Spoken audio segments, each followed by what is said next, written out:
Dominic Castellano stood alone in his penthouse office at 2 in the morning, staring out at the New York City skyline with cold, calculating eyes. His phone buzzed relentlessly on the mahogany desk behind him. Another message from the family council. Another demand about his grandmother's birthday celebration tomorrow night. Another reminder that Lucia Castellano expected him to bring someone, to prove he had a normal life outside the blood and shadows. He was 36 years old, the most feared mafia boss in New York, and yet his own grandmother could still make him feel like a disobedient child. Dominic heard something that made him pause, a sound so foreign in his world of violence and betrayal that it took him a moment to recognize it. Someone was crying. He walked silently toward the hallway, his instincts sharp as a blade. There, crumpled in a corner near the supply closet, was a young woman in a cleaning uniform. She hadn't noticed him, too consumed by her own despair, her shoulders shaking with quiet sobs. He recognized her. Elena Vasquez, 27 years old, night shift cleaner. She was one of the few staff members vetted to hold the high-security keycard for the executive floors. Been working in his building for 3 months. He knew everything about everyone who entered Castellano Tower. What he didn't know was why she was crying at 2 in the morning like her world had just ended. "You." Dominic's voice cut through the silence like a knife. Elena's head snapped up, her tear-streaked face going pale with terror when she saw who was standing above her. For a moment, she couldn't breathe. Everyone who worked in this building knew who really owned it. Everyone knew what Dominic Castellano was beneath the businessman facade. "Mr. Castellano, I'm so sorry. I didn't know anyone was here. Please, I'll get back to work immediately." She scrambled to her feet, wiping her face desperately, her hands trembling. "I'm sorry. Please don't fire me. I need this job. My sister. She's sick and I can't lose this job, please." Dominic studied her with those unreadable dark eyes that had made grown men confess their sins. He saw the exhaustion carved into her features, the hollowness in her cheeks from skipped meals, the calluses on her hands from working 18-hour days. He saw desperation so raw it was almost painful to witness. "What's wrong with your sister?" The question surprised even himself. Elena hesitated, clearly shocked that the most dangerous man in New York was asking about her personal life. "She has a congenital heart defect. She needs surgery within 2 weeks, or she won't survive. The cost is $150,000. Insurance won't cover it. I've been working 3 jobs, but it's not enough. Nothing is ever enough." Her voice cracked on the last word. Dominic was silent for a long moment. An idea formed in his mind, cold and calculating as everything he did. He needed someone for tomorrow's party. Someone outside his world. Someone who didn't know the games, the politics, the deadly dance of mafia families. Someone his grandmother couldn't accuse of being another power-hungry socialite trying to marry into the Castellano name. Someone exactly like the broken woman standing before him. "How much do you make per day cleaning?" Elena blinked, confused by the sudden change in topic. "About $120. "Why?" "I need a companion for an important event tomorrow night."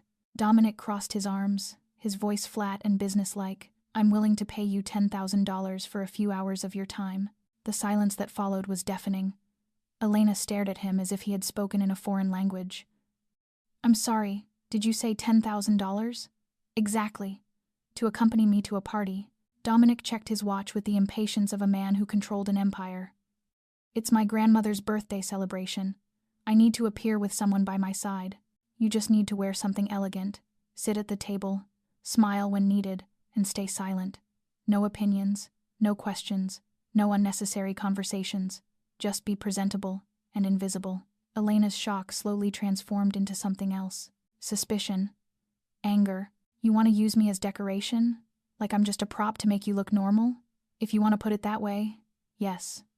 Dominic showed no embarrassment whatsoever, but a prop that will walk away with enough money to start saving your sister's life. Elena opened her mouth to refuse. Every instinct screamed at her to run away from this man and his dangerous world. But then she thought of Sophia lying in that hospital bed, growing weaker every day. She thought of the bills piling up, the landlord's threats, the loan sharks circling like vultures. Dominic watched the war playing out across her face. Pride versus desperation, fear versus love for her sister. He had seen that conflict 1,000 times in his world, and he always knew which side would win. $30,000. He raised the offer, sensing weakness. "My grandmother can be difficult. Consider it hazard pay." Elena's breath caught. That was almost a quarter of Sophia's surgery cost. For one night. For just a few hours of pretending. This is insane. I don't even know what kind of party this is. You don't need to know. Dominic's voice dropped lower, more dangerous. All you need to know is that while you're with me, no one will touch you. But you must follow my rules absolutely. Smile, stay silent. Don't ask questions about anything you see or hear. One wrong word could get you killed. The last sentence hung in the air like a death sentence. Elena should have run. Any sane person would have. But sanity was a luxury she couldn't afford anymore. $50,000. Dominic made his final offer, watching her with predatory patience. Enough for 1/3 of your sister's surgery. One night. Take it or leave it. Elena closed her eyes for a long moment. When she opened them, something had hardened in her gaze. I'll do it, but let me be clear. Not because I want to, not because I'm not terrified of you in whatever world you live in, but because $50,000 is the difference between my sister living or dying, and I would walk through hell itself to save her. Dominic almost smiled. Almost. That's exactly the kind of determination that survives in my world. I'll have someone pick you up at 6 tomorrow evening. Don't be late. Punctuality is something I take very seriously. And Mr. Castellano? Elena's voice stopped him as he turned to leave. I may be desperate, but I'm not stupid. I know what you are. I know this party isn't some normal birthday celebration, so whatever happens tomorrow night, just remember that I'm doing this for my sister, not for you, not for your money, for her. For the first time in years, Dominic Castellano felt something other than cold calculation when looking at another person. This cleaning woman with her tear-stained face and trembling hands had more courage than half the Maid men in his organization. Interesting, he murmured, then walked away without another word. Elena stood frozen in the hallway for a long time after he left, her heart pounding so hard she could hear it echoing off the marble walls. What did I just agree to? She whispered to herself. But when she thought of Sophia, of the surgery, of the chance to save her only family left in this world, Elena straightened her shoulders and went back to her cleaning cart. Tomorrow would be the most dangerous night of her life. She just didn't know yet how much that decision would change everything, not just for her, but for the most powerful Mafia family in New York. If you're enjoying this story, hit that like button and share it with someone who loves a good drama.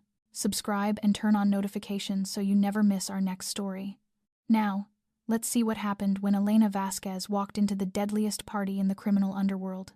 Elena slept only a few hours that night, lying on the worn bed in her cramped studio apartment in the Bronx, staring at the cracked ceiling while her thoughts spun with everything that had just happened. $50,000.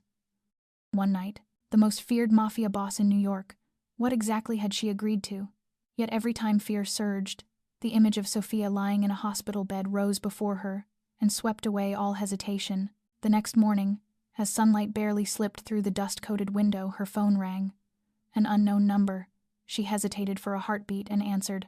Ms. Vasquez, a cold male voice said. A car will arrive to pick you up in 30 minutes. Be ready.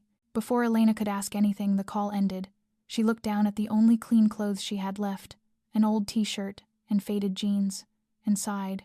She had nothing more elegant to wear anyway. Exactly 30 minutes later, a gleaming black Mercedes stopped in front of the decaying building where she lived. She stepped outside, feeling the curious stares of neighbors following her. The driver opened the door without a word, his face like stone.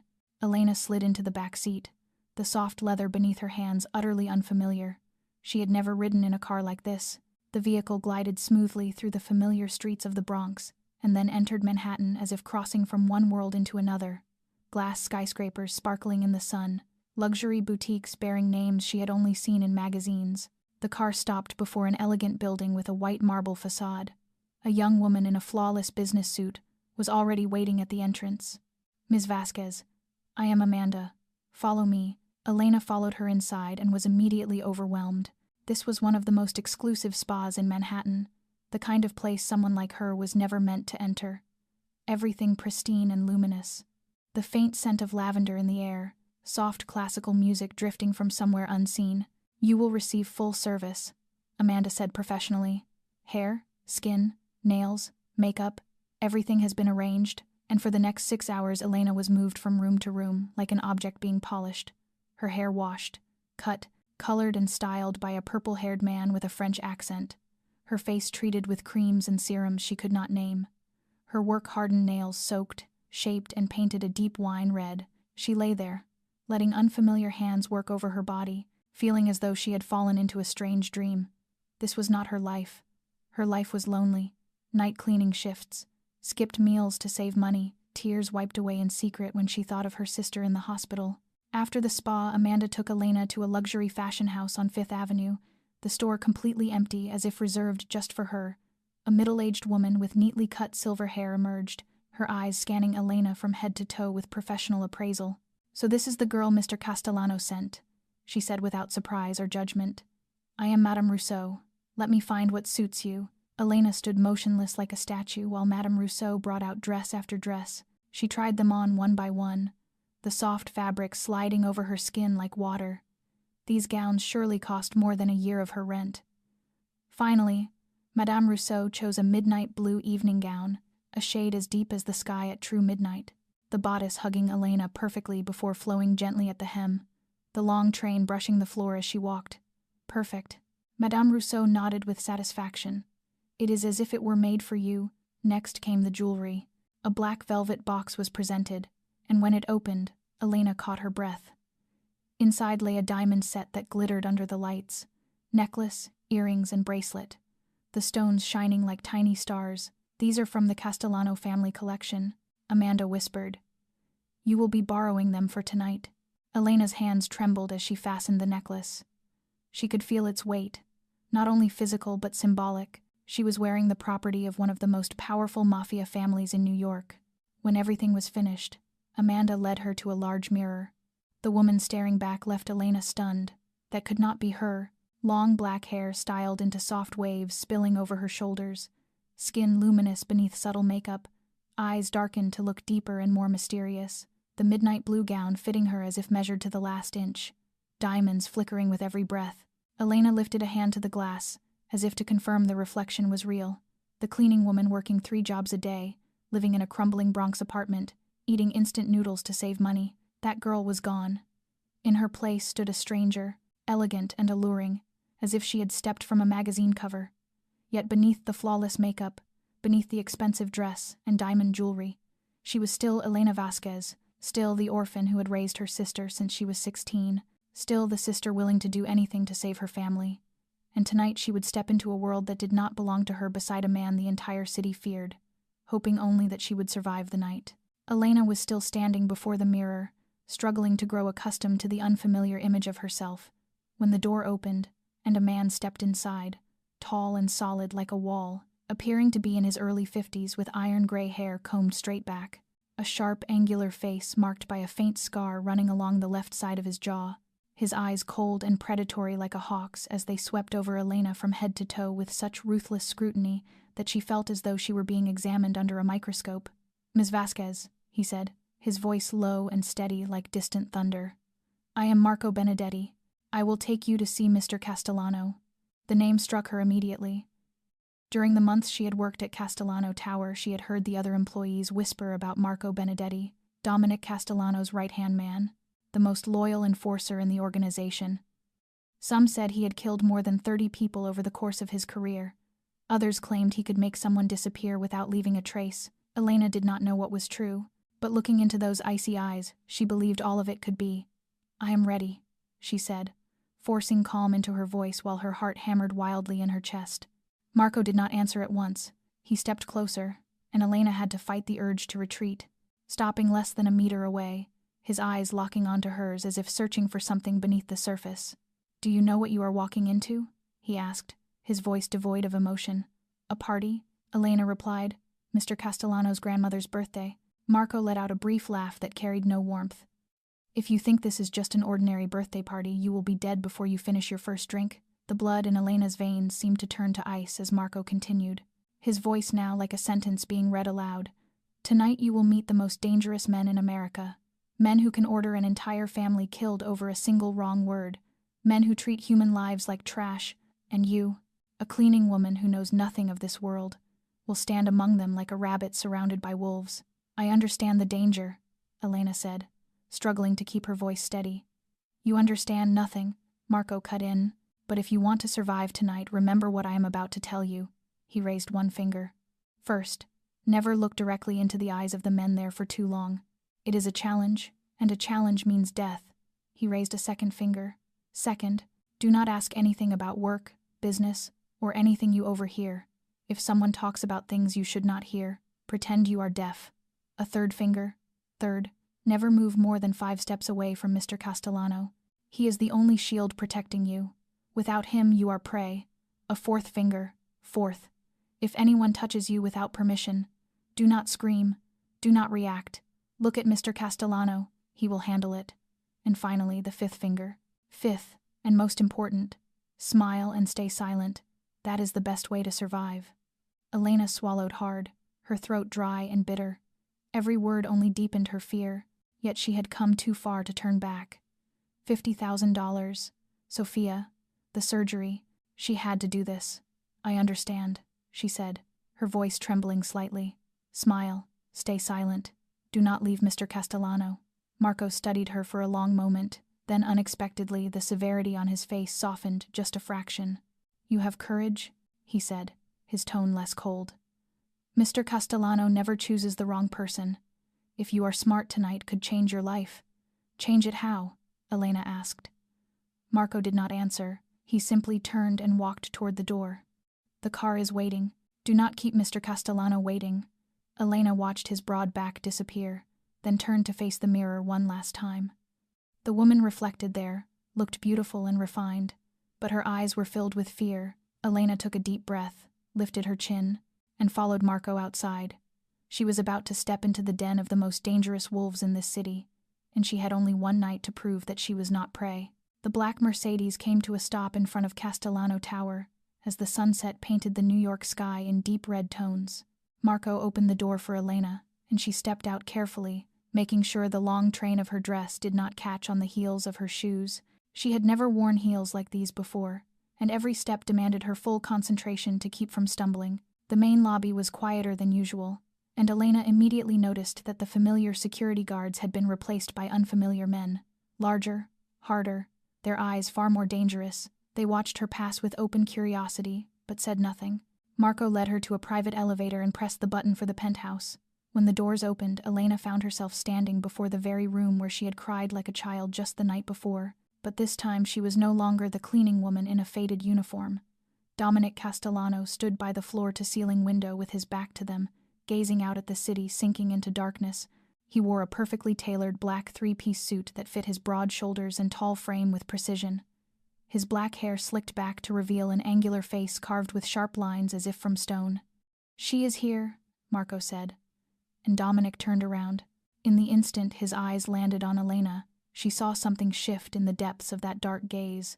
For a fraction of a second, so brief she almost thought she imagined it, the cold mask on his face disappeared, replaced by surprise, by something Elena could not read. His eyes traveled from her face to the midnight blue gown, to the diamonds glittering at her throat, then back to her eyes, and then it was gone.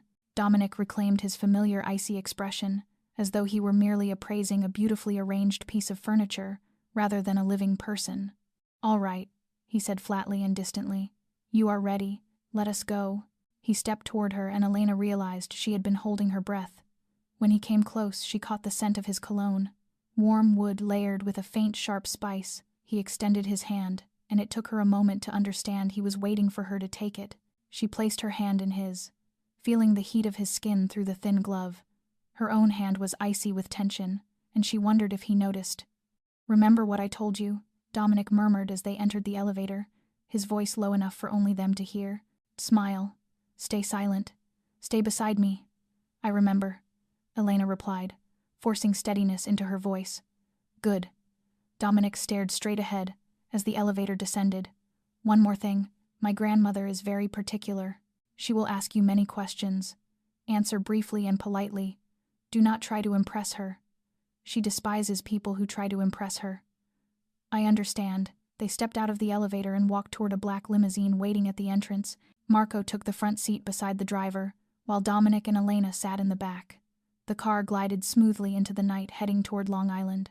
Elena looked out the window as the city slowly receded, giving way to quieter roads and more scattered houses. She felt Dominic's presence beside her, the heat of his body, the familiar scent, the steady rhythm of his breathing. He remained silent, with his eyes fixed on his phone screen, yet she sensed he was aware of every movement she made. "There will be about 80 guests at the party," Dominic said suddenly without looking up. "Most are important figures from allied families. Some are business partners, and some are people I endure out of obligation. You do not need to know who is who, only that each of them is dangerous in his own way." Elena nodded, though he did not see her. "And what role will I play in their eyes?" she asked. Dominic finally looked up, his dark eyes locking onto hers. "My woman," he said simply, "and that means no one is allowed to touch you. No one is allowed to disrespect you, and if anyone does, they will pay for it." Elena swallowed hard, feeling the weight of those words press down on her shoulders. She was not Dominic Castellano's woman. She was only a cleaning girl playing a role for one night, yet in this world the boundaries felt disturbingly blurred and perilous. The car continued cutting through the darkness, and Elena felt as though she were moving steadily toward a point of no return. The Castellano estate appeared before Elena like a castle from a fairy tale. But the kind of dark fairy tale where evil always wins. The massive structure built from solid gray stone, with towering columns and stained glass windows shimmering beneath the lights, flaming torches lining both sides of the entrance, and casting a scene that felt ancient and ominous at once. Dozens of luxury cars filling the vast parking grounds, Rolls-Royce beside Bentley, Ferrari beside Lamborghini, more expensive vehicles than Elena had ever seen in her entire life combined. The limousine stopped at the main gate, and a man in a black suit stepped forward to open the door. Dominic exited first, and then extended his hand to Elena. She placed her hand in his and stepped down carefully, the long train of her gown spilling across the stone steps like a river of deep blue. The moment she passed through the towering iron gates, the first thing sent a chill through her spine. Bodyguards everywhere, lining the walkway, hidden in the shadows of perfectly trimmed hedges, stationed at every doorway, all dressed in black suits, with subtle bulges beneath their jackets, where weapons were concealed. Elena counted at least 20 men in the front courtyard alone, and knew there were many more she could not see. This was not security for a birthday celebration. This was security for a gathering of kings. They entered the mansion, and Elena had to restrain herself from gasping. The main hall soared upward with a ceiling painted in Renaissance style. Angels and demons intertwined in an eternal dance, a massive crystal chandelier suspended at the center, thousands of prisms glowing like a miniature universe. White marble floors polished so perfectly she could see her own reflection, priceless paintings lining the walls, ancient statues set into alcoves, towering floral arrangements filled with hundreds of deep red roses rising taller than Elena herself. Every single object in the room likely worth more than the crumbling apartment she called home. Yet what truly unsettled her was not the opulence, but the people. The guests moved through the hall with effortless grace and confidence. Tailored suits, dazzling evening gowns, flawless social smiles, and yet something was wrong. She could not explain it, but she felt it in every cell of her body. These were not ordinary businessmen. Their eyes were too sharp, scanning the room like predators assessing territory. The way they positioned themselves with their backs to walls, always standing where they could see everything. The way they smiled with mouths that curved upward while their eyes remained cold and alert. And the way they looked at Elena as she entered at Dominic's side. Curious, calculating, dangerous. "Do not be afraid," Dominic murmured, near her ear, his voice unexpectedly deep and warm. He had noticed her trembling. At some point her hand had tightened around his arm until her knuckles turned white. "Stay beside me, and no one will dare touch you," he continued, his other hand settling gently over hers in reassurance.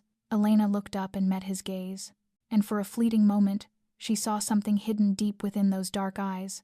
Not coldness, not calculation, but a promise that he would protect her, if only for tonight. She gave a small nod and forced her rigid body to relax.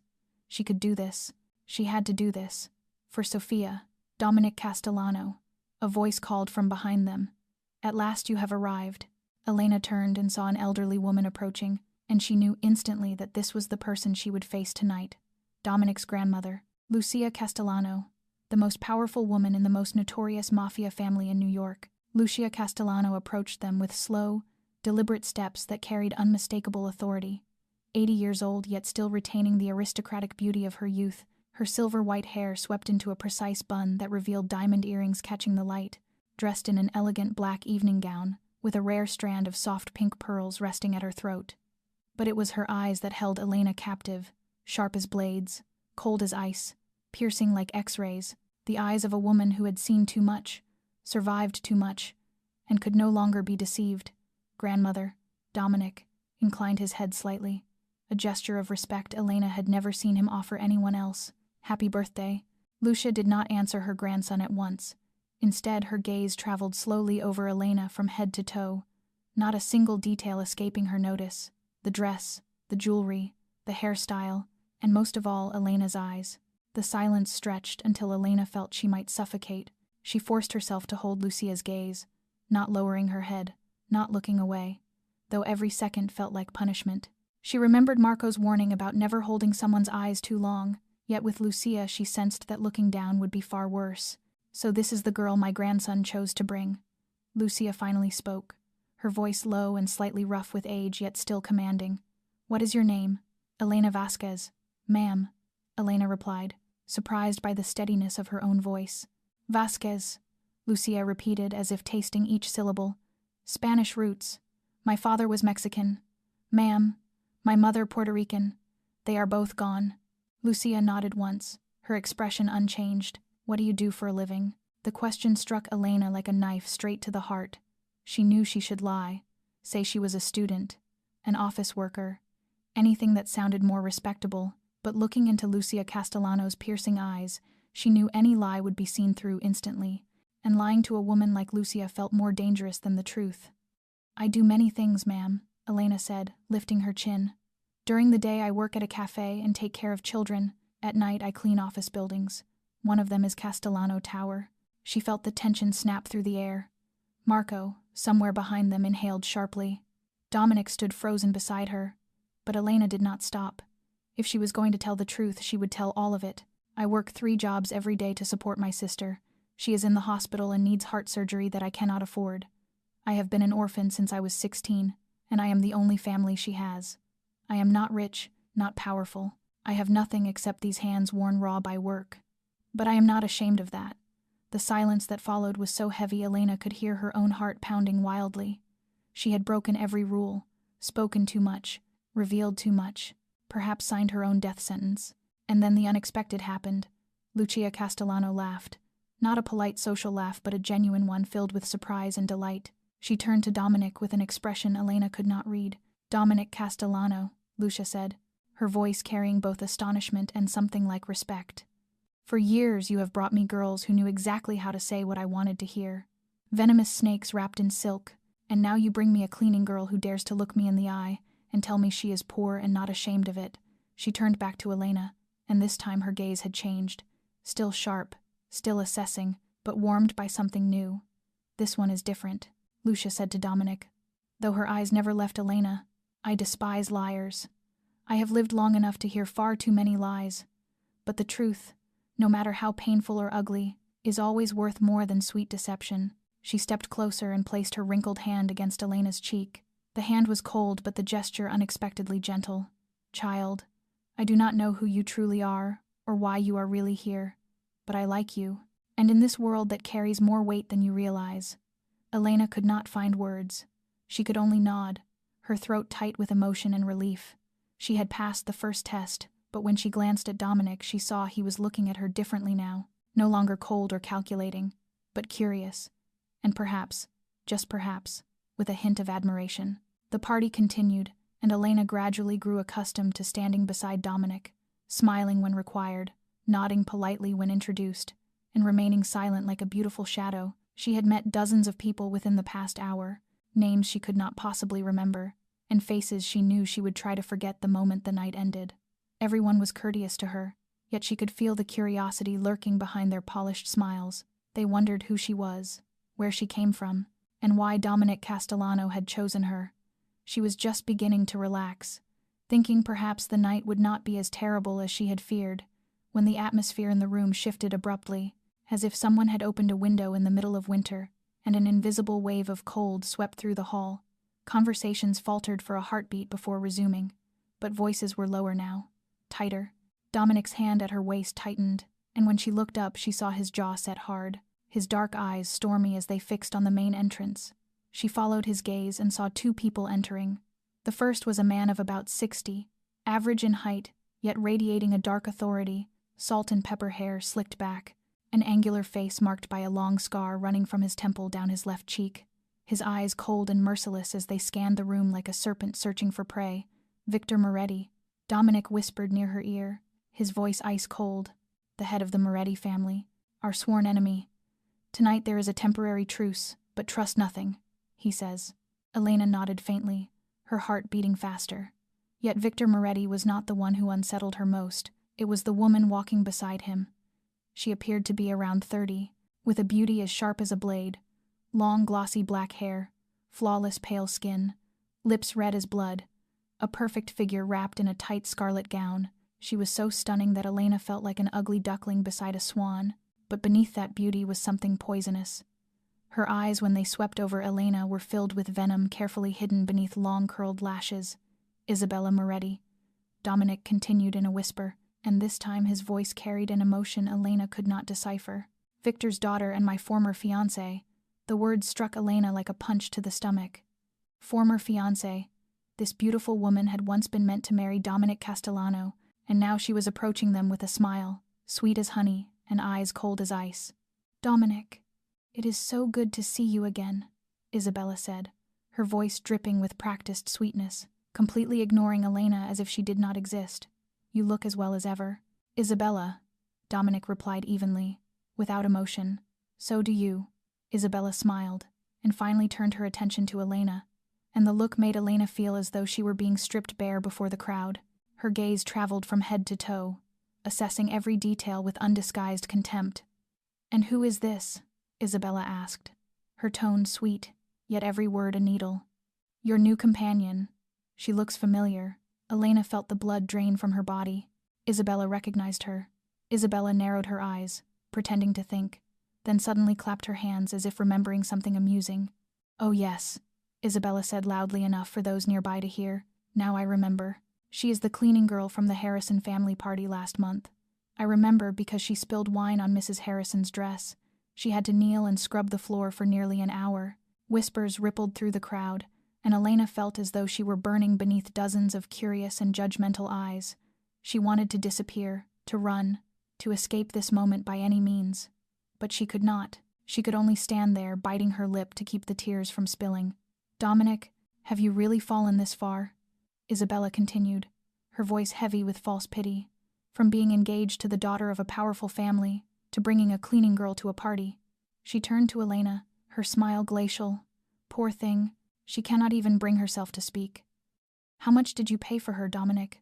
Or did she come for free, because being allowed into this world for one night must already be a blessing far too great for someone like her? Elena felt as though hands were tightening around her throat. She knew she should remain silent. She knew the rule. Smile and say nothing. Yet every word Isabella spoke sliced into her dignity like a blade. She thought of her mother, who had taught her that a person's worth was not measured by wealth. She thought of Sophia, for whom she was doing all of this. She thought of endless nights cleaning, skipped meals, tears swallowed in silence. She was not ashamed of her life, not ashamed of working hard to survive, and she would not allow someone like Isabella Moretti to grind her down as if she were trash. Dominic opened his mouth, perhaps to defend her, perhaps to end the exchange, but Elena moved first. She stepped forward, lifted her chin, and looked straight into Isabella Moretti's eyes. Elena looked straight into Isabella's eyes, and was surprised to hear her own voice emerge calm and clear in a way that felt almost unreal. You are right. I am a cleaning woman. I work 18 hours a day to survive. I have hands hardened by labor, and I know the smell of disinfectant better than the scent of expensive perfume. But I am not ashamed of that, not even a little. Isabella arched an eyebrow, clearly not expecting Elena to answer back. Around them, the whispers fell completely silent. The entire room seemed to hold its breath, waiting to see what would happen next. Oh, she can speak. Isabella sneered, her voice dripping with contempt. I thought Dominic had bought himself a mute doll. Turns out the doll has a bit of a spine, but she should know her place. In this world, people like her are nothing but dust beneath our shoes. A fire flared in Elena's chest.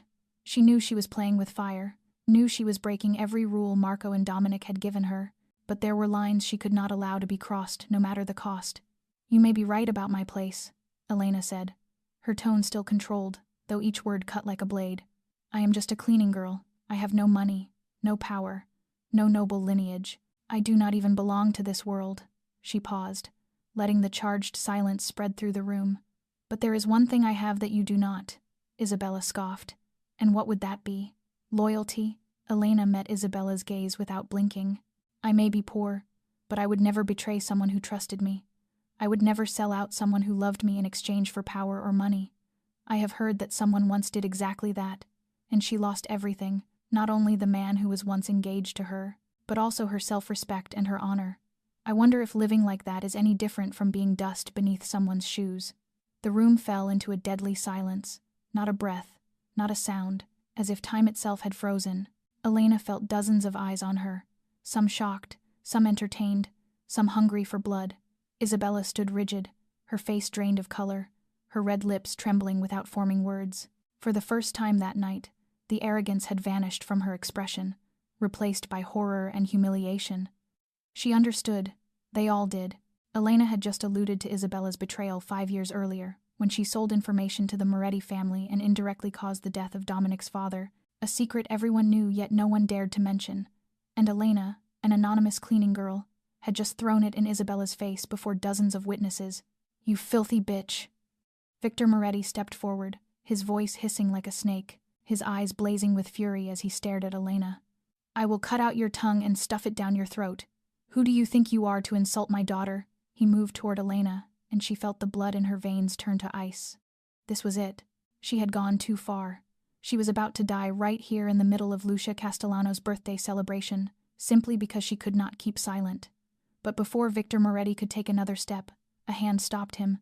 Dominic Castellano stood between Elena and Victor with his back to her like a protective wall. He did not touch Victor. He simply stood there. Yet his presence alone was enough to make the Moretti boss halt. What exactly do you think you are doing, Victor? Dominic asked, his voice ice-cold and heavy with threat. Touching her, Victor ground out, That bitch of yours just insulted my daughter.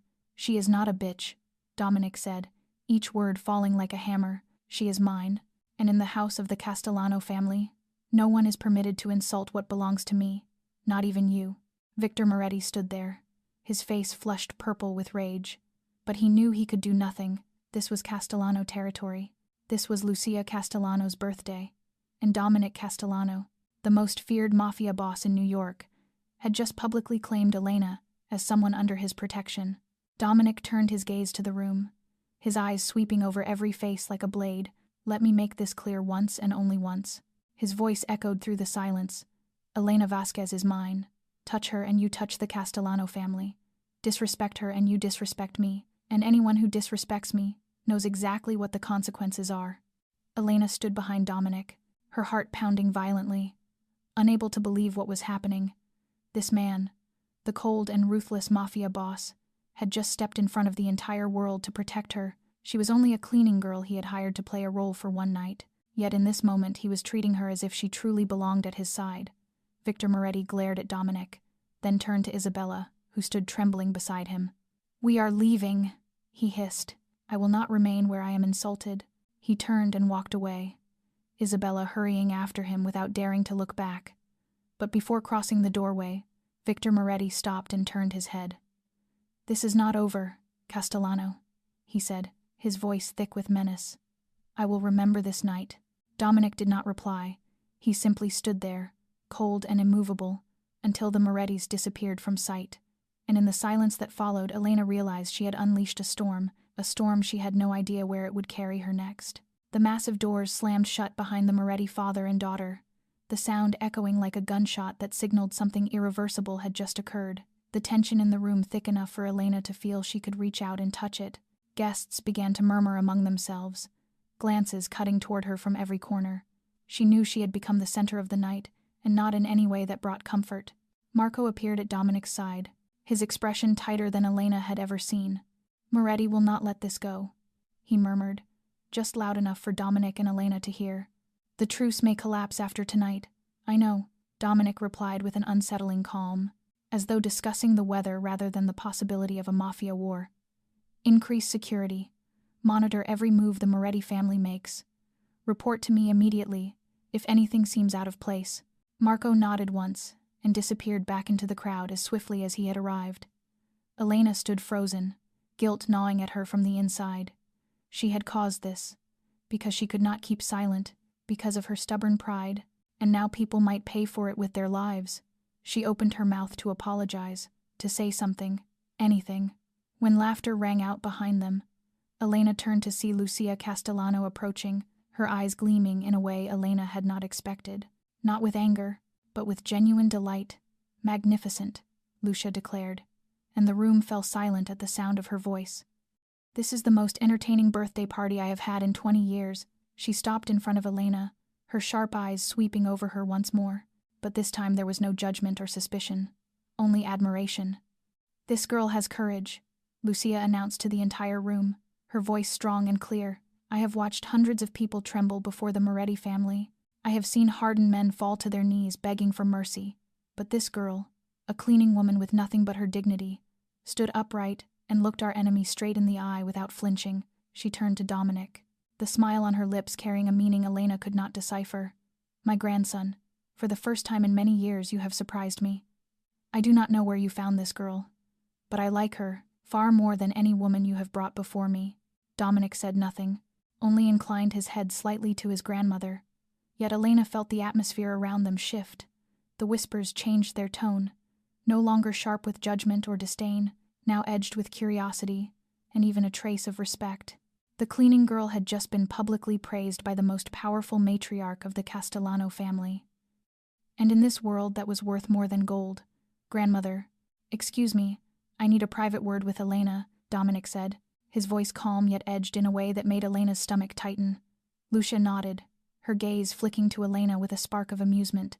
"Go on, but do not be too hard on the girl. I like people who speak the truth." Dominic took hold of Elena's elbow and guided her through the crowd. Guests instinctively parted to make way for them. Like the Red Sea before Moses, Elena felt eyes burning into her back, but did not dare turn around.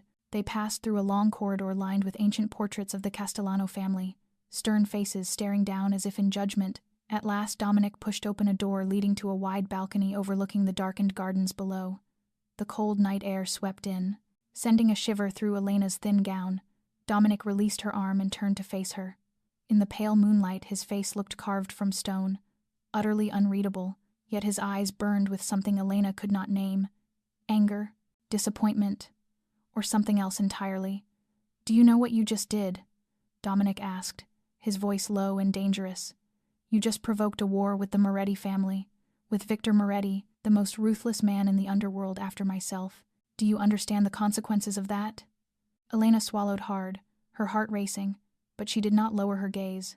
She had come too far to retreat now. "I know," she said, her voice trembling slightly yet firm. "I know I broke every rule. I know I should have stayed silent, but I do not regret it." Dominic studied her in silence for so long that Elena could hear the thunder of her own heartbeat. Then he asked a question she never expected. "Why? Why do you not regret it?" Elena drew in a deep breath and looked straight into the dark eyes of the most feared Mafia boss in New York. "Because she had no right to speak about you that way," she answered.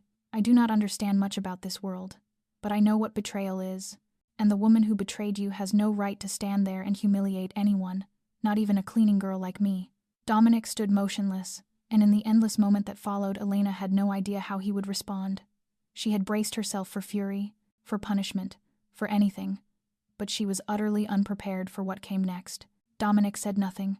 He simply looked at Elena for a long moment with an expression she could not read, then turned and walked away. "Follow me," he said without looking back. Elena hesitated for a second and then followed.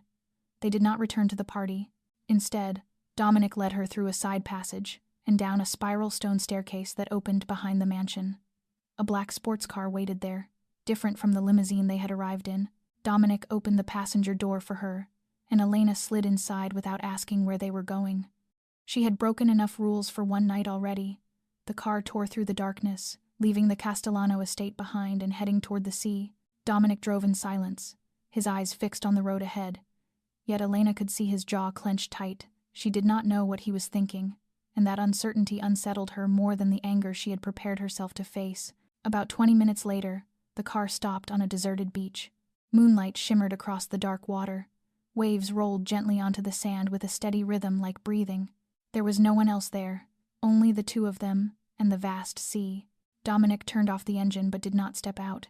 He remained seated with both hands on the steering wheel, staring out at the water with a distant gaze. Elena stayed still, not daring to break the silence, sensing that something was shifting, that a wall was slowly coming down. "What do you know about Isabella?" Dominic finally asked, his voice low and heavy. Elena flinched slightly at the unexpected question. "Only what you told me, that she was once your fiancé?" Dominic nodded faintly, his eyes still on the sea. "5 years ago she was everything to me, or at least I believed she was." He paused as if searching for the right words. Elena did not interrupt. She simply listened. "My father, Giovanni Castellano, led the family before me," Dominic continued. "He was not a perfect man.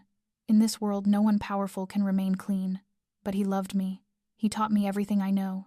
And he trusted Isabella as his future daughter-in-law." Dominic's voice hardened. "But Isabella had her own plans. She did not love me. She wanted power, money, status. And when her father, Victor Moretti, offered her a more profitable arrangement, she did not hesitate to betray my family." Elena felt her chest tighten. She had heard rumors, had hinted at betrayal in her confrontation with Isabella. But hearing Dominic tell it himself was something entirely different. "She gave the Morettis information about my father's movements, about weaknesses in our security, about secret meetings," Dominic said, his tone bitter as poison. "And on a cold night in November, when my father was on his way home from a meeting, a Moretti hit squad intercepted his car. They shot him 17 times. 17 times, Elena. Even after he was dead, they kept shooting." Dominic turned to look at her, and for the first time she saw the pain behind the cold mask of the most feared Mafia boss in New York. Not rage, not cruelty, but a wound still bleeding after 5 years. "I found him first," Dominic said, his voice reduced to a whisper. "I was the first at the scene. I held him in my arms, his blood soaked through my clothes, and there was nothing I could do except watch him die." He drew a deep breath and continued. "That same night I learned the truth about Isabella. One of our men had seen her meeting with Moretti's people days before the assassination. When I confronted her, she did not even deny it. She shrugged and said it was business, that I should understand, that in this world loyalty was a luxury no one could afford." Elena did not know what to say. She simply listened and felt the weight of the man beside her. She understood now. She understood why Dominic was so cold, why he trusted no one, why he looked at people with calculation instead of feeling. He had been betrayed by the woman he loved most outside his family. He had lost his father because of misplaced trust. How could he ever trust again? "I took control of the family when I was 31, Dominic said. "Too young, too broken, too angry. I wanted to wipe out the Moretti family immediately, to avenge my father with their blood. But my grandmother stopped me. She said blind rage only leads to death, that I needed patience, strength, and the right moment. And so the truce was signed." Elena finally spoke. "And Isabella, she was never punished." Dominic let out a hollow laugh with no humor in it. "Her father protected her. Victor Moretti loves his daughter above all else. Killing her would have meant total war. And at the time, the Castellano family was not strong enough to win. So I swallowed my hatred, watched my enemy live comfortably, and waited." He turned to Elena, his eyes as deep as the ocean before them. "For 5 years I have never told this story to anyone. Not because it is secret. Everyone knows what happened. But because I did not want anyone to see my pain. In this world, pain is weakness, and weakness means death." Elena looked at him and felt something shift inside her chest. She no longer saw the cold Mafia boss. She saw a lonely man, a son who had lost his father, a heart betrayed and never healed. "Why are you telling me this?" she asked softly. Dominic was silent for a moment before answering. "I do not know. Perhaps because you were the only one today who dared to stand up and speak directly to the person who betrayed me. Perhaps because you were the first in a long time to look at me without fear or calculation. Or perhaps because tonight, when you defended me without being asked, I felt something I had forgotten long ago." Elena did not ask what that was. She did not need to. Instead, she said only one thing: that betrayal was not your fault. Trusting the person you loved was not a mistake. Isabella was the one who was wrong, and I hope that one day you will not have to carry that pain alone anymore." Dominic looked at her, and in the pale moonlight, Elena saw something change in those dark eyes. No longer entirely cold, no longer entirely distant, but a small light, like a candle in the dark. "You are the first person to ever tell me that," he whispered. "The first who did not judge, did not fear me, and did not try to use my pain. You truly are different." Elena Vasquez.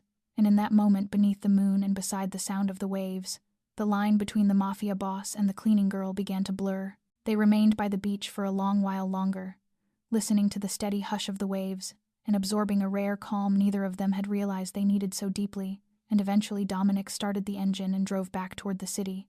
The night now very late, Manhattan streets nearly empty, with only a few taxis and patrol cars drifting through the darkness, the sports car gliding smoothly along familiar roads until the Bronx came into view, and the decaying building that housed Elena's apartment awaited them. When the car stopped before the stained walls and rusted fire escape, she felt a strange disorientation. After a night among palatial estates and million-dollar jewels, returning to her reality was overwhelming in a different way. She looked down at the expensive evening gown, still clinging to her body, felt the weight of the diamond necklace at her throat, and wondered whether the night had truly happened or had been some elaborate dream. Dominic shut off the engine and turned to her, his face half lit by a street lamp and half lost in shadow, as unreadable as ever yet softened by something she had never seen before. He reached into the back seat and took out a thick envelope. Elena knew what it was before he handed it to her. $50,000 as agreed, Dominic said, his voice returning to its usual steadiness, as if the conversation by the sea had never occurred. Elena took the envelope and felt the weight of the bills inside. Money that would bring her closer to saving Sophia. She should have been relieved, grateful, eager to run upstairs before he changed his mind. Yet she sat there staring at it with a hollow feeling she could not explain. "Thank you," she said quietly. "The arrangement is complete." She reached for the door, but Dominic spoke again. "There is something else." He handed her a second envelope, much thicker than the first. Elena stared at it in confusion. "What is this?" $100,000, Dominic said as evenly as if such a sum were insignificant. "Combined with what you already have, it will cover your sister's surgery." Elena felt as though the air had been knocked from her chest. She looked at the envelope, then at Dominic, her mouth opening without sound.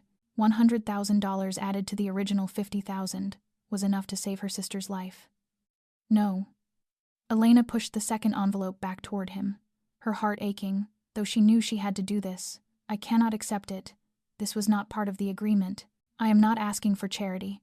Dominic studied her with something like surprise in his eyes. "This is not charity," he said. "Then what is it?" Elena asked, her voice trembling slightly. "Payment," Dominic replied calmly. "For a new job?" Elena blinked, not understanding. "What job?" Dominic was silent for a moment, as if weighing his words. "I need someone like you beside me," he finally said. "Not as decoration, and not to play a role, but to remind me that there are still people in this world who cannot be bought with money, who do not scheme for power, and who will speak the truth even when it could cost them their lives." Elena stared at the man before her, the most feared Mafia boss in New York, who had entrusted her with his deepest wound only hours earlier, and felt as though she stood at a crossroads in her life. "What would you have me do?" she asked. "Continue appearing at my side at events," Dominic said. "Continue being someone I can trust, in a world where betrayal is always waiting. And if you agree, I will cover all medical expenses for your sister. Not only the surgery, but her entire recovery." Elena's thoughts spun. This was an opportunity she had never dared imagine. Yet she also knew that stepping into Dominic Castellano's world meant entering a path with no return. She had seen the danger tonight, the tension, the cost of survival. "I need time to think," Elena said at last. "This is not a decision I can make in one night." Dominic nodded as though he had expected nothing else. "You have until tomorrow morning," he said. "After that, the offer expires." He took back the $100,000 envelope and set it on the dashboard. "Keep the $50,000. That is what you earned tonight. Fair and square. This I will hold until you decide." Elena nodded and clutched the $50,000 envelope tightly. She stepped out of the car, her legs trembling slightly on the familiar sidewalk. Before she could walk away, Dominic's voice reached her from behind. "Elena." She turned to see him watching through the window, his dark eyes catching the streetlight.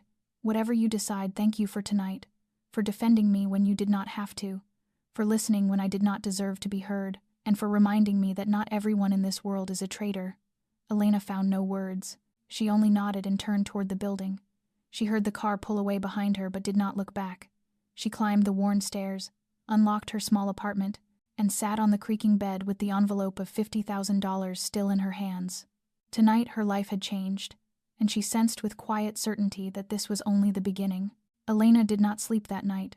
She lay on the bed, still wearing the once luxurious evening gown, now wrinkled and heavy against her skin, staring at the cracked ceiling as her mind spun with thousands of thoughts. The envelope containing $50,000 rested on the bedside table, a sum she had never seen in her life. Yet it was not enough. There was still another $100,000 needed for Sophia's surgery, and Dominic had offered her that money and more. All she had to do was nod. All she had to do was say yes. But what would the cost be? Stepping into his world, a world of blood and shadow, of silent wars and sworn enemies, she had seen the way Victor Moretti looked at her that night, a gaze that promised vengeance, and in their world vengeance meant death. But what if she refused? She would return to her old life, working 3 jobs a day, scraping together every dollar, while Sophia grew weaker in her hospital bed. $50,000 was only 1/3 of the surgical cost. How long would it take her to earn the rest? 6 months? A year? Would Sophia even be alive by then? The questions pierced Elena's mind like needles. Leaving her unable to rest, she tossed and turned until the first pale light of dawn crept through the dusty window. The clock read 3 in the morning when her phone suddenly rang, shattering the silence of the apartment. Elena's heart seized when she saw the hospital number on the screen. Her hand trembled as she answered. "Ms. Vasquez," a woman's voice said urgently. "I am the night nurse in the cardiology unit. Your sister, Sofia Vasquez, has just suffered a severe cardiac episode. We have stabilized her condition. But Dr. Chen says she needs surgery immediately, within 3 days. If not, her heart will not withstand another attack." The air seemed to vanish from the room. 3 days. Sophia had only 3 days. "I understand," Elena whispered. "I will arrange the money. Please prepare everything for the surgery." She ended the call and sat motionless on the bed for a long time. Tears streamed down her face untouched. 3 days. She had 3 days to save her sister's life. And only one way to do it. Elena looked at the envelope on the table, then out the window where the sky was slowly brightening. She thought of Dominic, of his dark eyes as he spoke of Isabella's betrayal, of his low voice thanking her for listening. She thought of the dangerous world she was about to enter, and she thought of Sophia, the only family she had left in this world. There was nothing left to consider. Elena picked up her phone and dialed the number Dominic had given her before leaving. He answered on the second ring as if he too had not slept. "Elena." His voice came without surprise. "I agree," Elena said, her voice steadier than she expected. "I will stand beside you, appear at events, do whatever you need. But I have conditions. Speak. First, I will not do anything illegal. I will not kill. I will not traffic drugs. I will not break the law. I can stand beside you, but I will not become part of the underworld. Continue. Second, when my sister recovers, I will repay every dollar you give me. I do not want to owe anyone anything, not even you. This is not charity. It is a loan, and I will repay it." There was a brief silence on the other end before Dominic's voice returned, and Elena could hear a smile within it. "Agreement accepted. I will call the hospital now. Your sister will have surgery within 24 hours performed by the best cardiac surgeon in New York. As for you, prepare yourself. From this moment on, your life will change completely." Elena ended the call and looked at the brightening sky. She had made her decision. She had crossed the line. And though she did not know what the future held, she knew she had done the right thing. For Sophia, for the only person she had left in this world, she would walk through hell itself if she had to, as long as her sister lived. Dominic kept his word. Just 12 hours after Elena's call, Sophia was transferred from the overcrowded and underfunded public hospital to Mount Sinai, one of the finest hospitals in New York. Elena stood outside the intensive care unit watching through the glass as her sister lay peacefully after an 8-hour surgery, and for the first time in months she allowed herself to cry, not tears of despair but of overwhelming relief. Dr. Chen, the leading cardiac surgeon Dominic had brought in, told her the operation had been a complete success. Sophia would need several weeks to recover, but she would be healthy. Her repaired heart would beat normally, and she would be able to live a full life. When Elena asked about the cost, Dr. Chen only smiled and said everything had already been taken care of, and that she should focus on being there for her sister. Elena knew who had handled it, and she knew the price she would eventually have to pay. 3 days after the surgery, when Sophia was awake and able to speak, a car arrived for Elena, not to take her to an event or a party, but to her new apartment. It was on the 20th floor of a luxury building on the Upper East Side with strict security and round-the-clock guards. When Elena stepped inside, she could hardly believe her eyes. The apartment was larger than the entire floor of the building she once lived in. Polished oak floors, floor-to-ceiling windows overlooking Central Park, a modern kitchen equipped with everything she could imagine, and 2 spacious bedrooms with beds soft as clouds. "This is your home now," Marco said from the doorway with his usual unreadable expression. "And when your sister is discharged, she will live here as well. Mr. Castellano wants to make sure you are both safe." The word safe echoed in Elena's mind. In Dominic Castellano's world, safety was never guaranteed. It was something guarded, enforced, paid for with blood and tears. And now she and Sofia were wrapped inside that protection. The first week passed in adjustment. Elena learned how to live in the new apartment, how to accept meals delivered to her door, how not to worry about rent or utility bills. She spent most of her time at the hospital with Sofia, watching her grow stronger each day and thanking God for this chance. But she also knew her new life was not only about a beautiful home and a healed sister. She had a role to fulfill, and Dominic made sure she did not forget it. The first event came at the end of the second week, a charity dinner at the Plaza Hotel, where the wealthiest and most powerful people in the city gathered to donate to an organization Elena could not remember the name of. She appeared beside Dominic in a red dress he had chosen for her. Her hair swept into an elegant updo, and a smile practiced in front of the mirror all afternoon. That night she met business leaders, politicians, and faces she had only ever seen on television. She shook hands, returned smiles, and stayed silent when silence was required. No one asked who she was or where she came from. To them she was the woman beside Dominic Castellano, and that alone was enough to earn their respect. The events followed more quickly than she expected. An art auction in Soho, a yacht party off the coast of Manhattan, an opera night at Lincoln Center. Each time Dominic stood beside her, his hand resting lightly at her waist, his deep voice introducing her to those around them, and each time Elena felt the curious stares and heard the whispered speculation about the mysterious woman next to the most feared mafia boss in New York. The underworld was buzzing. She caught it in fragments of conversation, in loaded glances, in the way people treated her. The cleaning girl who had dared confront Isabella Moretti and been publicly protected by Dominic Castellano, the same girl now living in a $1 million apartment and appearing at every important gathering. Some said she was Dominic's new lover. Others said she was a spy from a rival family. Some even whispered that she had bewitched him with dark magic. Elena paid no attention to the rumors. She cared only about Sofia, who could now sit up and smile at her through daily video calls. She cared about honoring her word, fulfilling her agreement with Dominic, and one day repaying everything he had given her. What she had not expected was how her relationship with Dominic was slowly changing. No longer just employer and hired companion, no longer merely a business arrangement, but something else entirely. Something Elena did not dare name yet, felt clearly in the way Dominic looked at her, in the way he ensured she lacked nothing, and in the way he listened when she spoke as if every word truly mattered. 1 month after Elena formally stepped into Dominic Castellano's world, Marco Benedetti appeared at her apartment carrying a leather briefcase and wearing an expression more severe than usual.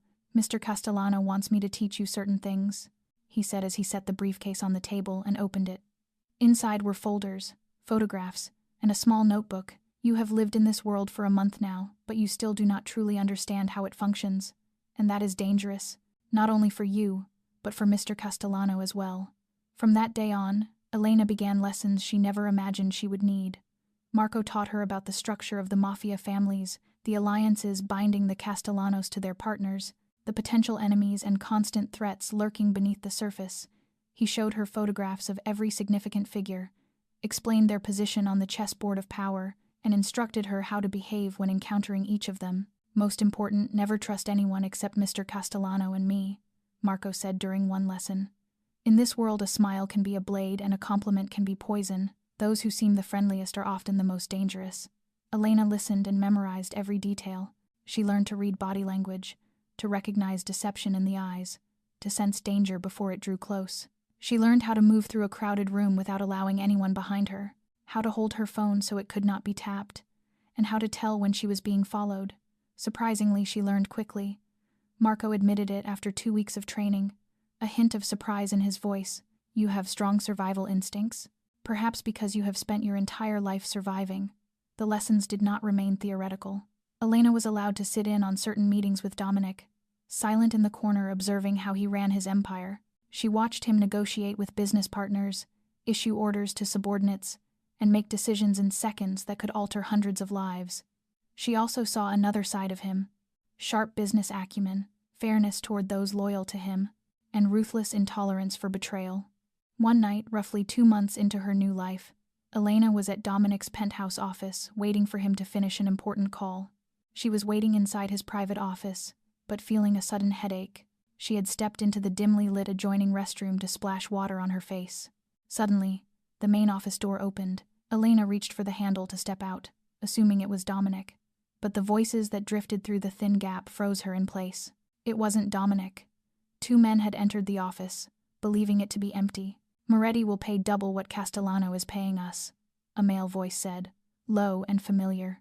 "If we give them his schedule, the shipments, the private meetings, they will strike and end everything in one night, and we will be rewarded generously when Moretti takes power."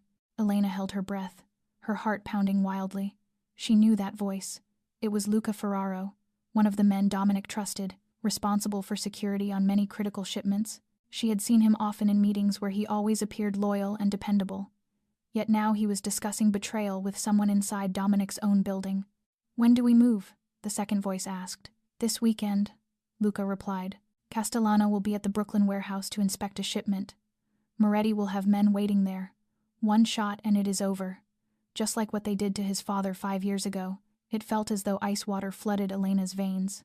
They were planning to assassinate Dominic exactly the way his father had been killed, and if she did nothing, he would die. She rose quietly and slipped out of the lounge without making a sound. Her heart thundered, yet her mind was strangely clear and cold. She did not know whether what she had heard was fully accurate, whether it was a trap, whether she was putting herself in danger. But she knew one thing with absolute certainty: she could not let Dominic die the way his father had died. She could not allow betrayal to destroy him again. When Dominic ended his call and stepped out, Elena was already waiting by the door.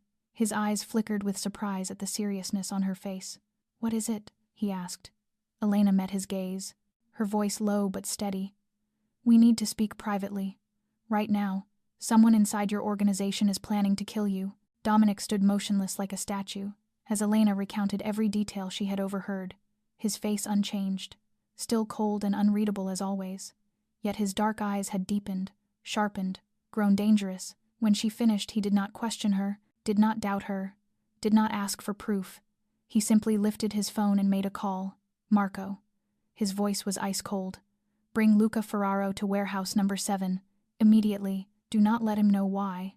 And check who he has contacted this past week." A chill ran down Elena's spine at the sound of Dominic's voice. This was not the man who had sat beside her on the beach and spoken of losing his father. This was the Mafia boss, the predator preparing to deal with prey. "You are coming with me," Dominic said after ending the call, and it was not a question. Elena wanted to refuse, wanted to say she did not need to see what was about to happen, but she knew this was part of the bargain, part of the world she had chosen to enter. And perhaps Dominic wanted her to understand once and for all that this world left no room for weakness. They arrived at warehouse number 7 at midnight, an abandoned industrial building on the outskirts of Brooklyn, where Elena was certain terrible things had happened before. Inside, Luca Ferraro was tied to a chair in the center of the empty space, hands cuffed behind his back, his face slick with sweat and fear. Marco and 4 other men stood around him in silence, waiting. When Dominic entered, Luca lifted his head, forcing calm into his expression. "Mr. Castellano, is there some misunderstanding? Why am I being treated this way? I have served the family for more than 15 years. Dominic did not answer. He stepped in front of Luca, took out his phone, and pressed play. The sound that filled the silent room was the very conversation Elena had heard, recorded clearly, word for word. "Moretti will pay double what Castellano is paying us." Luca's own voice echoed from the device as his face drained of color. "1 shot and it is over. Just like what they did to his father 5 years ago." Dominic shut off the phone and looked down at the traitor with eyes as cold as winter. 15 years, he said, his voice low and lethal. 15 years I trusted you. I gave you power, money, respect, and this is how you repay me, by selling my life to Moretti. "Mr. Castellano, please." Luca began to beg, his voice shaking. "I have a family, a wife and 2 children. Please spare me. I swear I will never do this again. My father had a family too." Dominic cut in, his tone unmoving. "He had me. He had my grandmother. He had people waiting for him to come home, and he never did. Because of men like you, men who sell out those who trust them for money. He turned to Marco and gave a slight nod. Deal with him. The traditional way, Elena stood in the corner, forcing herself to breathe as what followed unfolded. She did not look directly, but she heard the pleading, the blows, the sound of breaking bones, and finally, the gunshot. A single shot that echoed through the warehouse, and then fell into a dead silence. When she dared to look again, Luca Ferraro was no longer a threat, and Dominic stood there looking at her without regret or shame. "This is my world, Elena," he said, his voice low and weary. "This is how we deal with traitors. No courts, no lawyers, no suspended sentences. Only our justice. And if you want to walk away after seeing this, I will understand." Elena remained still for a long moment, feeling the conflict tearing through her. Part of her wanted to run, to escape this blood-soaked world and never look back. But another part of her understood. She understood that mercy here meant death. That if Dominic had not dealt with Luca, then Luca would have dealt with Dominic. And she understood that he had become this man not because he wanted to, but because he had no other choice. "I am not going anywhere," Elena finally said, her voice trembling slightly yet firm. "I knew who you were from the beginning. I chose to stay, and I am not changing that decision because of what I saw tonight." Dominic looked at her for a long time, and in those dark eyes Elena saw something she had never seen before. Not surprise, not gratitude, but something deeper and more intense. "You saved my life tonight," he said quietly. "In this world that means you have become family, and family is what I protect at any cost." Elena nodded, unable to find words. She had crossed another line tonight, one she knew she could never step back over. Yet as she met Dominic's gaze, she realized she did not want to turn back. The line between them had blurred long ago, and after this night, it had nearly vanished completely. 2 weeks passed after the death of Luca Ferraro, and Elena's life slowly settled back into something resembling normal, or at least normal by the standards of the world she now lived in. Sofia had fully recovered and was discharged from the hospital, moving in with Elena at the apartment on the Upper East Side. And for the first time in many years, the two sisters were together without the constant weight of money, hospital bills, or fear for the future. Elena woke each morning to her sister's laughter in the kitchen, to the smell of fresh coffee and sunlight pouring through the windows overlooking Central Park, and it felt like a dream she was afraid might shatter at any moment. And then the true nightmare began. It was a Saturday, an ordinary day like any other. Sofia asked Elena for permission to take a walk alone in the park, the first time in months she felt strong enough to do so. Elena hesitated, but Sofia pleaded with the bright, eager eyes of a 19-year-old girl who had just been given her life back. She promised it would only be an hour, that she needed to breathe freely again after being confined to a hospital bed for so long. Elena agreed, but called Dominic's security team and asked them to keep watch on Sofia from a distance. She had learned that in this world caution was never excessive, but she underestimated her enemy. 1 hour passed, then 2, then 3, and Sofia did not return. Elena called her sister, but no one answered. She called the security team, and the words she heard froze her blood. They apologized in shaking voices and told her they had been ambushed in a coordinated attack.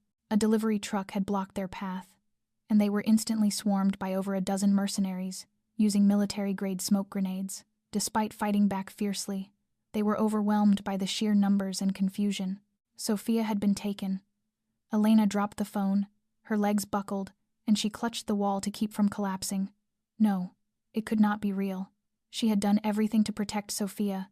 She had walked into hell to save her sister, and now someone had torn her away. Her phone vibrated with a message from an unknown number. With trembling hands, Elena opened it and found a link to a video. She pressed play, and her world shattered completely. Sofia appeared on the screen, tied to a chair in a dark room, her face streaked with tears, her eyes swollen from crying, a bruise already blooming on her cheek. She called out to Elena in a trembling voice, apologizing, saying she did not know who they were, that they had taken her from the park, begging her sister to help her because she was terrified. Then another voice entered the frame, one Elena recognized instantly. Victor Moretti stepped into view, his smile cold and merciless as he looked into the camera, addressing Elena with mocking politeness, calling her the cleaning girl who had dared humiliate his daughter in public, the girl who had driven Dominic Castellano to execute one of his men, asking if she truly believed he would let that go. He placed a hand on Sofia's shoulder, and her sister recoiled in fear. Then he laid out his terms. Elena had 24 hours to decide. Either she walked away from Dominic Castellano and provided Moretti with information about his schedule, security weaknesses, and secret meetings so that he could end him the same way he had ended his father 5 years earlier, and Sofia would be released unharmed, or she refused, and her sister would be returned to her piece by piece.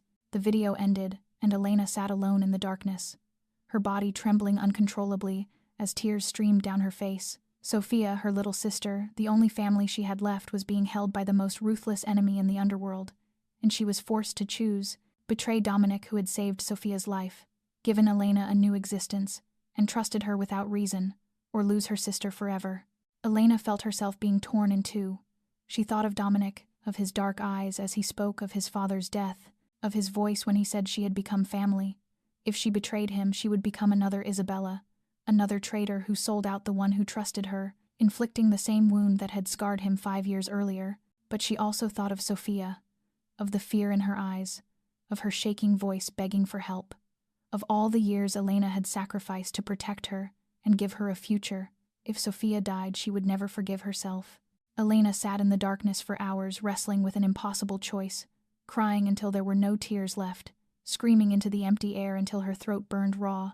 And when dawn finally crept through the window, she had made her decision, a decision she knew could cost her everything, and yet the only one she could live with.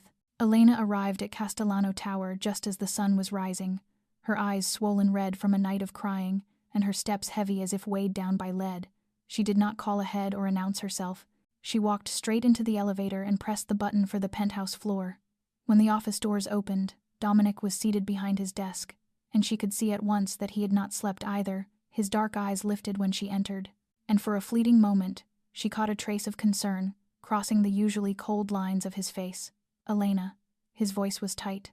"I heard about Sofia. The security team reported to me as soon as it happened. I have people searching everywhere." Elena stopped in the middle of the room, looking at the man in front of her. She could betray him right now. She could lie, feed him false information, lead him straight into Moretti's trap. She could save Sofia by selling Dominic out. But she did not. Instead, she took out her phone and held it out to him. "Moretti contacted me," she said, her voice hoarse from crying too much. "He sent me this video, and he made an offer." Dominic took the phone and watched the video in silence. His face did not change, but Elena could see his jaw tightening with every passing second. When the video ended, he looked up at her, his eyes dark as a gathering storm. "He wants you to betray me," he said evenly, "in exchange for your sister's life." "Yes." Elena nodded as tears slid down her cheeks again. "And I thought about it all night. I thought about lying to you, giving Moretti what he wants, doing anything to save Sofia." She paused, drawing in a deep breath to steady herself. "But I cannot. I cannot become another Isabella. I cannot betray the man who saved my sister's life, who gave me a new life, who trusted me when I had nothing but calloused hands." Dominic rose and walked toward her, his eyes never leaving her tear-streaked face. "You came here to tell me all of this?" he asked quietly, "knowing it could cost you your sister." Elena lifted her head and met his gaze. "I came because I trust you," she said, each word firm despite the tremor in her voice. "I believe you can save Sofia, not because of a deal, not because I saved your life, but because you are the man I chose to trust.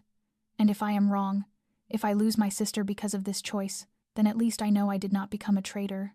I did not become someone I despise." Dominic stood before her, and for the first time, Elena saw something else in those dark eyes. Not calculation, not cold distance, but emotion, real emotion, from a man who had forgotten what it felt like to be trusted without reservation. "You are the first," he said, his voice catching. "The first person who chose not to betray me when you had every reason to do so." He lifted his hand and gently wiped the tears from her cheek. "I will not let you lose your sister. I swear that to you." Dominic turned back to his desk and picked up the phone. Over the next 10 minutes, he issued a series of orders in a voice as sharp as steel. "Marco, mobilize everyone.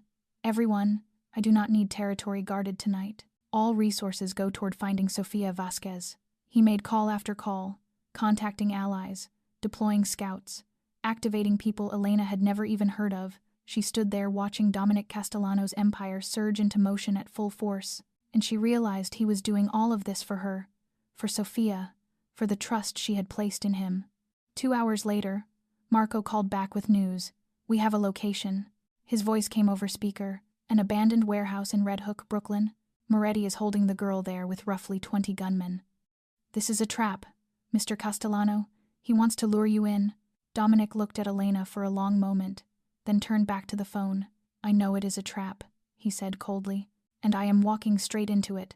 Prepare an assault team. 40 men, fully armed. We move tonight." When he ended the call, Elena stepped closer to him.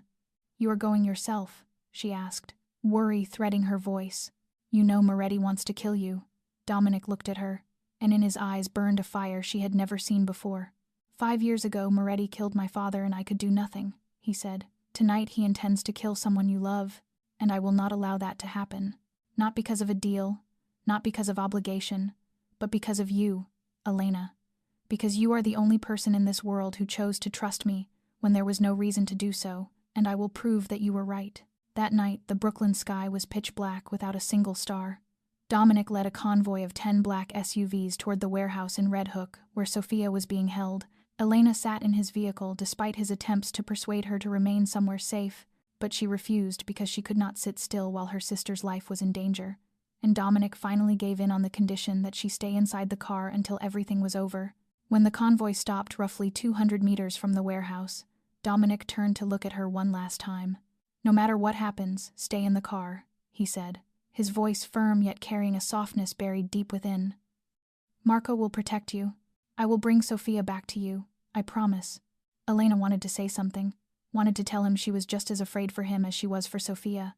But Dominic stepped out of the vehicle before she could speak. She watched through the window as he gathered his men, 40 fully armed soldiers ready to go to war. The assault began at midnight. Gunfire erupted into the darkness, tearing apart the silence of the abandoned industrial zone. Elena sat frozen inside the car, her heart pounding violently as she strained to catch every sound. She heard shouting, breaking glass, bullets slicing through the air, and each noise sent a shiver through her body. She did not know what was happening inside. She did not know if Dominic was safe. She did not know whether Sophia was alive or dead. Time became torture. Every second stretched endlessly. Then suddenly, everything went quiet. The gunfire stopped, the screams faded, leaving behind a terrifying silence. Elena held her breath, eyes locked on the warehouse doors, waiting, praying, hoping. The doors opened, and Marco appeared carrying Sophia, her fragile sister trembling but alive. Elena did not think. She shoved the car door open and ran toward her sister as fast as her legs could carry her. "Sophia," she cried, tears streaming down her face. "Are you hurt? Are you okay?" Sophia collapsed into her arms, sobbing uncontrollably. "Sister Elena, I was so scared. I thought I was going to die. They said they would kill me if you did not do what they wanted. What did you do? Did you betray someone to save me?" "No." Elena held her tightly and shook her head. "I did not betray anyone. Someone saved you. Someone risked his life to save you."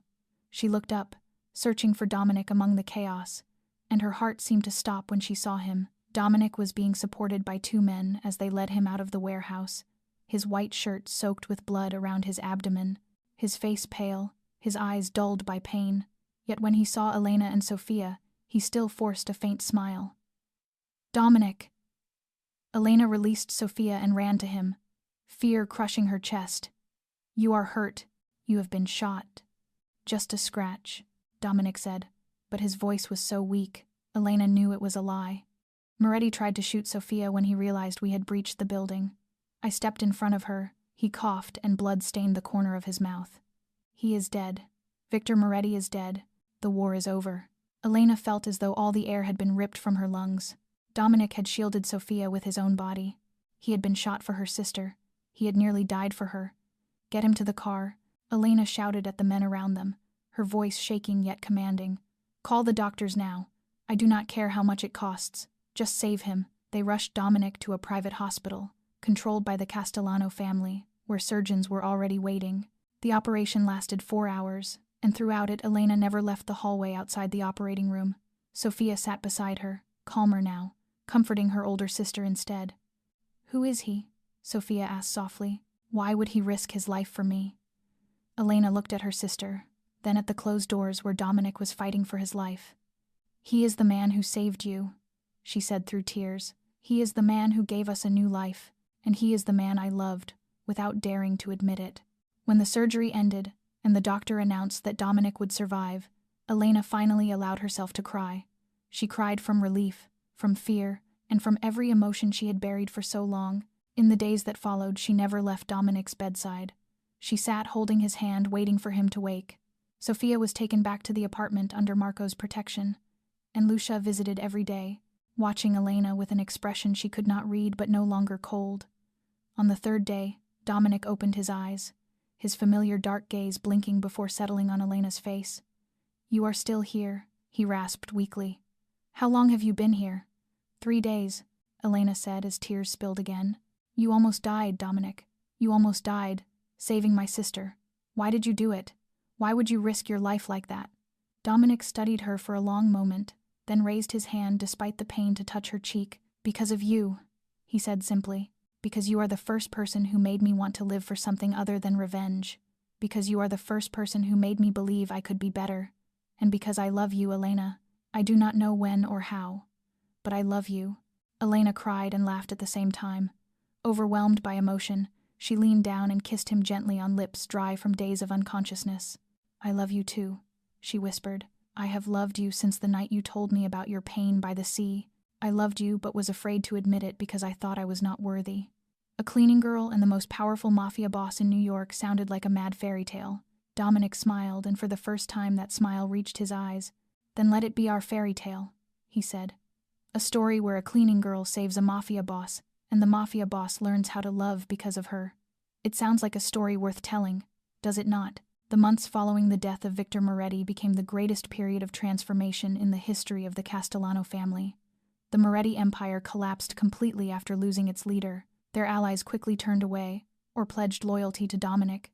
Isabella Moretti vanished from New York on the very night her father died, and no one ever discovered where she went. Some said she fled to Europe, others claimed she changed her name and disappeared into a quiet life somewhere far away. Whatever the truth, she was no longer a threat. Dominic fully recovered after 6 weeks of hospitalization and rest, and the first thing he did once strong enough to stand was call a meeting of the entire Castellano leadership. Elena sat beside him at that table, officially recognized for the first time as part of the Castellano family. "I have an important announcement," Dominic said, his voice echoing through the silent room. "From today, the Castellano family will begin a transition. We will gradually withdraw from illegal operations and focus on legitimate business." Murmurs rippled through the room, some doubtful, some uneasy, yet no one dared openly oppose him. They had seen what Dominic did to traitors, and knew his power had reached an unprecedented height after destroying the Moretti family. Marco was the first to voice support. "If that is your decision, I will follow," he said steadily. "I have served this family for 30 years, and I trust your judgment." One by one, the leadership expressed agreement. Not all happily and not all with confidence, but they had learned that Dominic Castellano always had a reason for everything he did. That night when they were alone, Elena asked him why he chose to change, knowing it was not an easy path in his world. Dominic looked at her, his dark eyes no longer cold. "Because you asked me a question I could not answer," he said. "You asked whether I wanted my children to grow up in this world, and the answer was no. I do not want my children to witness what I witnessed or to do what I did. If I want a future with you, I must build a different world for us." Elena felt her heart fill with love for the man before her. He was changing his entire empire, abandoning a path followed for generations, solely for her and for the future they would build together. The transition was not easy. It took many years, countless difficult negotiations and painful decisions. Yet step by step, Castellano Enterprises evolved from a mafia empire into a legitimate business conglomerate spanning real estate, hotels, restaurants, and financial investments. New sources of income gradually replaced the old, and after 5 years, most of the family's revenue came from fully legal operations. Throughout this time, Lucia visited Elena more often, witnessing how she cared for Dominic during his recovery, how she stood beside him through difficult decisions, and how she refused every privilege money could buy. When Dominic announced his intention to marry Elena, Lucia was the first to offer her blessing. "You have proven yourself through blood and tears," she told Elena, her voice trembling with emotion. "Not through lineage or wealth, but through loyalty and true love. You deserve to stand beside my grandson, and I am proud to call you my granddaughter-in-law." The wedding took place on a clear autumn day, Not in a grand church or luxury hotel, but in the garden behind the Castellano estate on Long Island, where everything had begun. Elena wanted an intimate ceremony with only those who truly mattered, and Dominic agreed without hesitation. Sophia served as maid of honor, radiant in a soft pastel pink dress, fully recovered from her ordeal, and now a third-year medical student pursuing her dream of becoming a cardiologist, determined to save others like herself, with fragile hearts and unbreakable will. Marco stood as best man, and when he spoke, the gathering fell silent. "I have served the Castellano family for over 30 years, he said, his voice deep with emotion. "I have seen many things, done many things, witnessed both bright days and dark nights, but I never believed I would see this day, the day my boss, the coldest and most ruthless man I have ever known, stands here with a smile on his face and love in his eyes." He looked at Elena with respect. "That cleaning girl accomplished what no one else could. She saved my boss from himself. She showed him there was another way to live and another future to choose, and for that I will be forever grateful to her." When Dominic and Elena shared their first kiss as husband and wife, the garden erupted in applause. Lucia wept, Sophia wept, and even Marco turned away to hide his reddened eyes. Elena looked into Dominic's eyes, the man she had loved since she was a desperate cleaning girl, and knew every hardship had been worth it. The lonely nights of tears, the exhausting days of labor, the moments of fear and despair, all of it had led her here to this moment beside the man she loved more than anything in the world. "I love you," Dominic whispered so only she could hear. "Thank you for coming into my life and changing everything." Elena smiled as tears of happiness streamed down her face. "I love you too," she replied, "and I am not going anywhere. We will build that future together one day at a time." And they did exactly that. 5 years after the wedding, Elena stood before a large sign bearing the name Castellano Vasquez Charitable Foundation. At its official opening ceremony, she looked around the room filled with familiar faces, Dominic standing beside her with a proud smile, Sophia in her white doctor's coat, Lucia seated in the front row with eyes shining, Marco standing quietly in the corner as always but wearing a rare smile. This foundation was a dream Elena had carried in her heart for a long time, and at last it had become real. Its mission was to support women in difficult circumstances, women like she once was, women struggling day by day, not knowing whether tomorrow still held hope. Scholarships, vocational training, medical support, job placement. The foundation offered everything Elena had once dreamed of when she was a cleaning woman working 3 jobs a day to support her sister. Elena personally interviewed every applicant. She wanted to hear their stories, to look into their eyes, to find the fire of determination she knew could change a life. She was not looking for perfection, but for fighters, for dignity and will, for those who needed only one chance to rise. "Did you really used to be a cleaner?" a young woman asked during the first interview, her eyes wide with disbelief. "You are the wife of Dominic Castellano, the richest and most powerful man in this city. How could you ever have been a cleaner?" Elena smiled, remembering herself 5 years earlier, curled up crying in a hallway at 2 a.m. "I was not only a cleaner," she said softly, "I also worked in a cafe and babysat. I worked 18 hours a day, ate instant noodles to save money, and cried every night because I did not know how to save my sister in the hospital. There is no shame in honest work, no matter what kind it is. What matters is that you never give up, and when opportunity comes you must seize it with both hands." Sophia became a cardiologist just as she had once dreamed. She worked at Mount Sinai, the very hospital where her life had been saved 5 years earlier, and now she was saving others. Every time Elena saw her sister in a white coat, with a stethoscope around her neck, and a warm smile for her patients, she felt that everything she had endured had been worth it. Castellano Enterprises was now a fully legitimate corporation, one of the largest real estate and investment companies in New York. Dominic remained its leader, still powerful and formidable in his own way, but changed. He had learned how to trust, how to love, how to build instead of destroy. Elena often joked that she had tamed a wild wolf, but the truth was they had changed each other. He had given her a new life, and she had given him a reason to live differently. One night, about 6 years after it all began, Elena was at the penthouse office of Castellano Tower waiting for Dominic to finish a late meeting. She walked along the corridor looking out at the glittering lights of New York below, and remembered the first night she had entered this building as a cleaning woman, with nothing but calloused hands and a heart breaking from fear for her sister. Then she heard a sound so familiar that it stopped her in her tracks. Crying, Muffled, desperate crying coming from the corner near the supply room.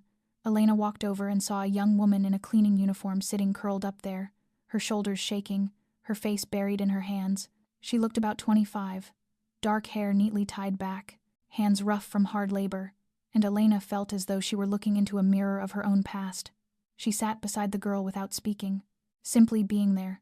The girl startled and looked up, eyes red from tears widening, when she realized who sat next to her, Mrs. Castellano. She hurriedly wiped her face and tried to stand. "I am sorry. I did not know anyone was here. I will go back to work. No need to rush," Elena said, gently placing a hand on her shoulder. "Sit down and tell me what is troubling you." The girl hesitated. Then, as if a dam broke, she told her everything, about a mother with cancer needing money for treatment, about sleepless nights of work, about bills piling up with no way to pay them, about the despair of standing in the middle of life with no way out. Elena listened without interrupting, and when the girl finished, she smiled. "I understand," she said, "more than you think, because 6 years ago, I sat in this very hallway crying for the same reasons. I was also a cleaner. I also had a sister who needed medical care. I also did not know what tomorrow would bring." The girl stared at her in disbelief. "And now you are Mr. Castellano's wife, the most powerful woman in this city. How did you do it?" Elena stood and offered her hand. "By not giving up," she said, "by believing life can change, and by taking the chance when it comes, no matter how crazy it seems. Come with me. I want to tell you my story, and maybe, just maybe, I can help you find your own path." The girl took Elena's hand and stood, her eyes still red but now lit with a spark of hope, and in that moment Elena realized the circle was complete. She had once been the girl crying in the hallway, and now she was the one reaching out to help another. Her life had transformed from a desperate cleaning woman into the powerful partner of a redeemed man once lost in darkness. And the most beautiful part was that she could now use her story to light hope for others. That evening when Elena told Dominic about the young cleaner, he smiled and kissed her forehead. "Do you ever regret it?" he asked. "Regret stepping into my world?" Elena looked into the dark eyes she loved, eyes once cold as ice but now always warm when they looked at her. "Not for a single second," she replied, "because in your world I found myself. I found love, and I found a reason to believe that life can always change if we are brave enough to seize the opportunity." Dominic held her, and they stood by the window looking out over New York City, where everything had begun and everything had changed, from a desperate cleaning woman to a powerful woman beside a reformed boss, from a silent companion to a voice that transformed an empire, from enemies in the shadows to destined love. This is the story of Elena Vasquez and Dominic Castellano, and the most beautiful part is that it is only just beginning. This story leaves us with many precious lessons about life, that a person's worth does not lie in the job they do or the money they earn, but in loyalty, courage, and the love they give to others, that sometimes opportunity appears in the most unexpected and outrageous forms, and only the brave can grasp it, that anyone can change, even those seemingly lost in darkness, if they find the right person to trust, and that true love does not recognize wealth, status, or past. It is simply the connection between two hearts willing to open to one another. The story of Elena and Dominic may be fictional, but its message is entirely real. In life, we all have moments of despair, moments when we want to give up, moments when we feel unworthy of good things. But remember that dawn always follows the darkest night, and opportunity can appear where we least expect it, as long as we do not give up. How do you feel about this story? Did it touch your heart? Did it remind you of experiences in your own life? We would truly love to hear your feelings from the depths of your hearts. Please share your thoughts in the comments below. If you enjoyed this story, please subscribe to our channel, like and share the video with friends and loved ones. Your support is our greatest motivation to continue bringing moving and meaningful stories every day. Before we end, we would like to send our best wishes to all of you watching this video. May you have good health, a joyful life, and days filled with peace and happiness. Thank you for being with us. Goodbye, and see you in the next video.